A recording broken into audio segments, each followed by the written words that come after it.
Hi, my name is Calvin, and welcome to my neighborhood. If you like what you see, just hit the subscribe button. Now, let's see what I'm doing today in my neighborhood. All right, everybody, come on in and just be seated, just like you are right now. All right, and everybody's sitting down. Okay, that's great. Now, uh, today we're going to learn about how the transatlantic slave trade ended. Um, Adela Ray, you have a question? I'll listen to it. Let's see what you have to say. Oh, yeah, I had a question. We're going to learn about how slavery ended with the transatlantic slave trade, and well, everybody knows that I know everything. So, the transatlantic slave trade was when the Africans were sold to each other. Then the Africans sold each other to white people or Europeans, and they brought them to the Americas, North America, South America, and the Caribbean. And so today we're going to learn about how that stopped. Oh, okay. Okay, so let's begin. Now, in Britain or England, there's Britain, America, Portugal, and parts of Europe. There were people that were against the slave trade. Yeah, they called themselves abolitionists. And they assumed that when the slave trade or the import of slaves would end, that would eventually lead to the end of slavery. In Britain and America, opposition to the slave trade was by members of a religious society of Friends. They were called Quakers. There was also a guy named Thomas Clarkson, and there was a well-established evangelist. His name was uh, William Wilberforce. That's a big name. That's why I had to give it to you real slow. William Wilberforce. Now, he was in the British Parliament. Many people joined the movement and they began to protest the trade of people. But they were opposed or people were against them. Like the colonials, the people who lived in what we call now the United States, and they owned a lot of land, and they were against them. Now, there was a guy by the name of Lord Mansfield. He made a decision about abolitionists or, people who held slaves. Let me just get everything for you. Anyway, Lord Mansfield said that any slave that was in England didn't have to leave England if they wanted to. They didn't want to. They could stay there. So that happened. Now, here's something a lot of people don't know about Thomas Jefferson. Under the leadership of Thomas Jefferson, the new state of Virginia in 1778 became the first state and one of the first jurisdictions anywhere to stop the importation of slaves for sale. Okay, Ari, you have a question? What's your question, Ari? Okay, Mr. Antonio. Well, I'm starting to learn now that people were against slavery, and I thought that, I know it's going to sound bad, but I thought that just white people, because I thought that, the white people were just the bad people when it came down to slavery, but I'm starting to learn that white people, and there were some good people too, even though their skin color was different. You were right, Mr. Antonio. There's good people and there's bad people. Maybe you should tell us the rest of the story. Well, not the rest of the history. I'm sorry. Okay, Ari, you keep talking about that, but let me tell you something. They're good people and they're bad people. Skin color doesn't really matter. You can be a bad person and you can be white, you can be black, you could be Latino. It doesn't really matter what it is. There's some good people and bad people, and skin color doesn't matter. But anyway, let me finish what I was saying. Okay? Now, Virginia became, remember that I said in 1778, Virginia became one of the first states, or the first jurisdictions to stop the sale of slavery or slaves from other countries, okay? Or from coming overseas. Now, if you were an immigrant or migrant to the United States and you had slaves, then you could keep your slaves. That wasn't a problem. But you couldn't buy slaves from slave owning ships or slave ships anymore.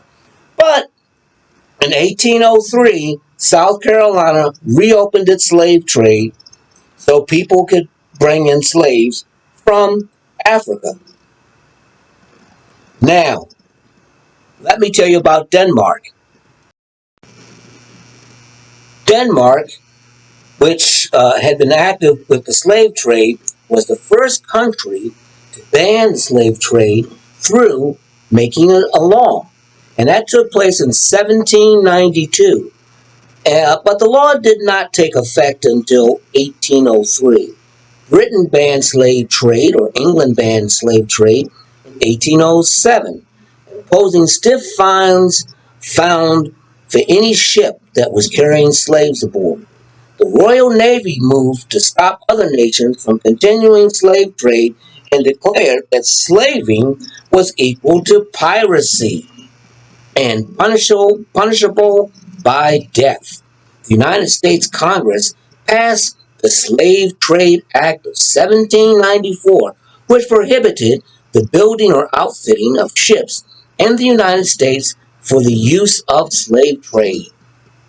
Now, remember I'm talking about the Quakers? Okay. The Quakers began to campaign against the British Empire's slave trade in 1780s. And from the 1780s to about 1789, there's a gentleman by the name of, or gentleman, I should say, I said that a little too fast. His name was William Wilberforce. He was a driving force in the British Parliament and the fight against slave trade. Yeah, that's what he did. He was an abolitionist, was someone who was against slavery. He argued that the slave trade was not necessary for the success of growing sugar in the West Indies. This argument that he made, he argued and he fussed with people, and it was very, very good. So, Parliament was also concerned about what happened in Haiti. Yeah, there was a revolution, and the Haitian slaves overthrew everything, and they took the island over. They took it away from the French. So, people in Britain were afraid that that might happen to them. So, they started to stop slave trade. Oh, okay.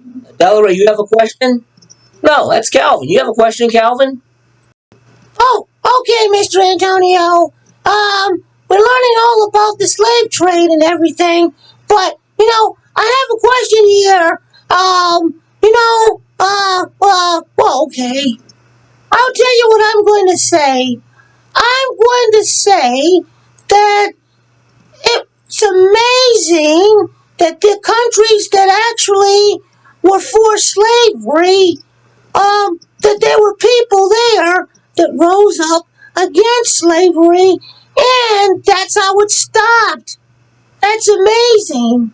Oh, okay. I'm sorry, Mr. Antonio, for interrupting you. Go ahead. All right, I'll finish up. So let me tell you that the Royal Navy, they were from England, had something called the West Africa Squadron, established in 1808, grew by 1850 to a force of 25 vessels. That was a lot of ships back then, which were tasked with combating slavery along the African coast between 1807 and 1860. The Royal Navy Squadron seized approximately 1,600 ships involved in slave trade and freed over 150,000 Africans who were aboard their vessels. Several hundred slaves a year were transported by the Navy of the British, the Navy of the British colonies. They were called to a place called Sierra Leone, which was it was a fort. Let me say that again. Some people may not have caught it. Okay, several hundred slaves a year were transported by the Navy to the British colony of Sierra Leone. Okay, where they were made to serve as apprentices in the colonial economy. That all of that stopped when slavery was abolished in Great Britain in 1833. In other words, some slaves had to work in the fort. That was about it. Now, the last slave ship to the United States, even though it was prohibited after after a while, and in response to the Northern reluctance to enforce the Fugitive Slave Act, and the Fugitive Slave Act was a law that said that Southern slave owners could just go up north where a lot of African Americans were going for freedom and just capture people and bring them back to the South. Well, some places in the North enforced it, other people didn't. The slave trade was reopened by the way of retaliation. In other words, they tried to get back at them.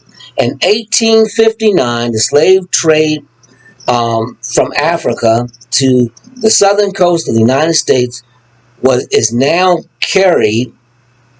went on in defiance of the federal law. In other words, there were some people who wanted to get some fresh slaves from Africa, so they went against the law, and they weren't that good. And the last known slave ship to land in the United States was called the Clotilda. So, that's a name you have to know. And they illegally smuggled slaves into Mobile, Alabama. The Africans were sold as slaves. This was in 1859 in the United States. And they developed a town after they were free called Africatown. Yeah, that's really something else, isn't it? There was a guy named Cujo Lewis who died in 1935. He was the last living slave, last survivor of that ship that I had mentioned, the Clotilda, that bought slaves here illegally in the United States. So that's how the transatlantic slave trade ended. It ended because there were some people who primarily were in the church who decided this was not good, it was evil, and they stopped it. So that's how the transatlantic slave trade ended. Now, next week we're going to learn about the Underground Railroad and how that helped bring about the end of slavery. And also in the United States, one big thing that brought about the end of slavery was the Civil War, the war between the states, but actually it was the Civil War that helped ended slavery. Now, in 1863, as you know, President Lincoln signed the Emancipation Proclamation, and let me tell you what that was. Okay? The Emancipation Proclamation was actually a decree which said slaves in the states that were fighting against the United States were free as of January 1st, 1863. Now, because there was still a war on, if the slaves escaped to the north or if the slaves found Union troops, then they were set free. So that's what happened with the Emancipation Proclamation, signed by President Abraham Lincoln, who was our 16th president in the United States. Okay. Looks like Calvin has a question. So I'll take your question, Calvin. Oh, I have a question. Look, now, there were slaves here, and that's how the transatlantic slave trade had ended. And the transatlantic slave trade was where people were taken from Africa because Africans sold other Africans to Europeans to become slaves, and that's how they got into the United States and other parts of America, which are North America and South America and the Caribbean. So that's how they got there. And I also wanted to say that well, the squirrel had a question too. Yeah, the squirrel's been attending our class. Oh, you want me to ask him? The squirrel's gonna go sit back down. The squirrel wanted to know when's lunchtime. I told him 11 o'clock. Yeah. Well, you're right about 11 o'clock. So that ends everything about the transatlantic slave trade. And I hope that you learned something today. So next week we're going to be talking about the Underground Railroad and how African Americans and white people, or Caucasians, sought out to prevent and stop slavery. That's going to be very interesting. All right? I hope that answers everybody's questions. And you know what? It's lunchtime now, so let's go to lunch. Thank you for watching Calvin's Neighborhood. Now, if you'd like to see us live or online, just visit www.harveysampuppets.com. And thank you for watching. Hope to see you again real soon. Bye!